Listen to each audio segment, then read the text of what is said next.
उसको बोने का कारण क्या है?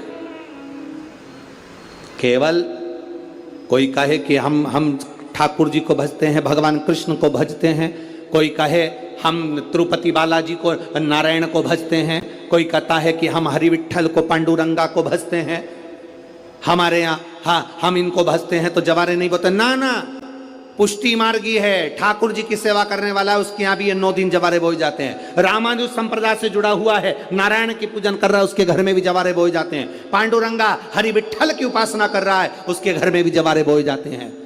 जवारे का महत्व हमारे यहाँ शास्त्र कहता है। क्या महत्व है उसका, क्या फल है उसका?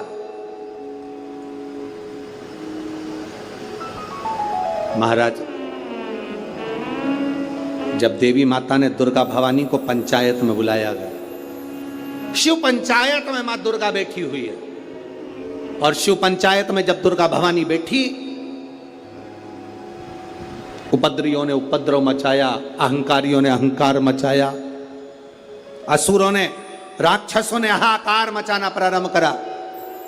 तब उस समय पर देवाधिदेव महादेव माता पार्वती को देखकर, दुर्गा भवानी को देखकर मुस्कुरा रहे थे।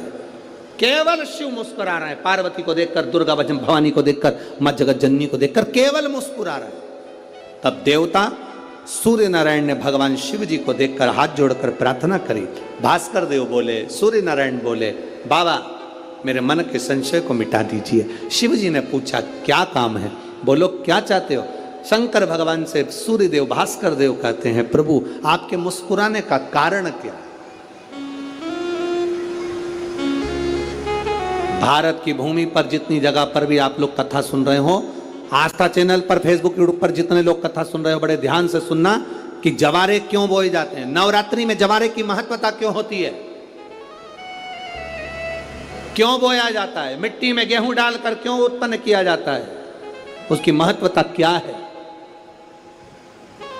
सूर्य नारायण पूछ रहे हैं भगवान देवाधिदेव महादेव से, आप दुर्गा भवानी को देखकर मुस्कुराए, आप हंसे हैं, आपके चेहरे पर प्रसन्नता आई है,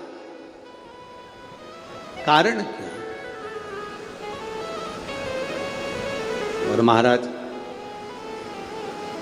देवाधिदेव महादेव ने कहा, यहां भगवान विष्णु, गणेश जी, भास्कर देव, आप सब बैठे हो। असुरों ने आक्रमण कर दिया, असुरों ने आक्रमण करा है, और वो असुर आक्रमण कर दिए हैं तो वो असुर प्रवेश कर रहे हैं, उपद्रव मचाकर, हाहाकार कर कर नष्ट करने वाले हैं इस पूरी पृथ्वी को। तो फिर उसको बचाएगा कौन? कैसे बचेगा? शिवजी ने कहा चिंता मत करो। दुर्गा ने अपने केश का स्मरण किया, एक केश को माता पार्वती जी ने अपने हाथों से छुआ, छूते ही एक कुंड में सुंदर जवारे उत्पन्न हुए हैं। जब तक वो जवारे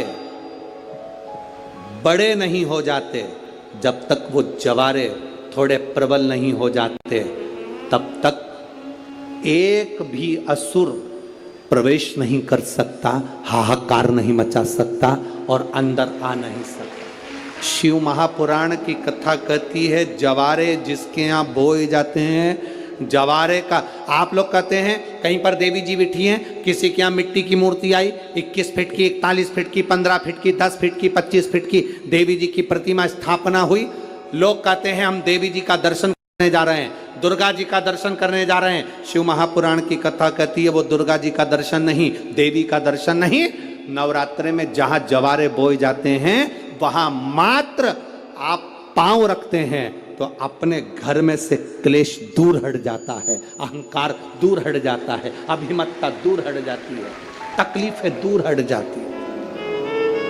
जिसके घर में जवारे बोए जाते हैं वहां से अहंकार, काम, लोभ, आसक्ति, वासना, तृष्णा और दुख, तकलीफें दूर हट जाती है। तो जवारे का मूल का तत्व आनंद, सुख। महाराज उसको समझने वाला समझ सकता।